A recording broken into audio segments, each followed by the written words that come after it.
Ki khubor ka Batesi TV. Ka umdi basnyambak penjaslian.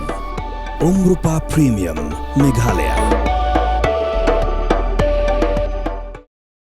Unong yalam ka BJP uba AL-hek uba longru Menteri ka Sorkar Jylla ha ka tarik uyayong hajar arpusan uloong ba kamdon kanu ka babakla bandawa ya ki Jylla ki Barit. Ha bakren sikilat patay kubor uba AL-hek uloong ba ki garu ru ki kwa ya ka garulan bat ki khasi ru ki kwa ya ka khasilan bat kamdon kanu ka Jingbakla bandawa ya ka Jylla.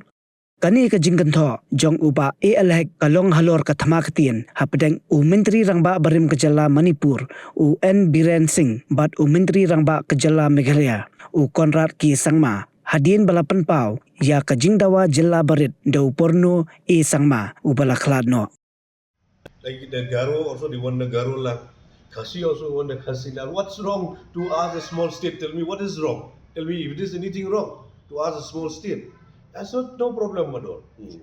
Well, since this political tension between Biren Singh and Conrad Sangma is going on, do you think that it will? I don't have anything that tussle between A or B.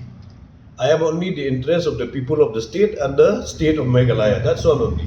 But do you think that the relation between BJP and NPP will strain? I would not. That is not between the BJP and the NPP.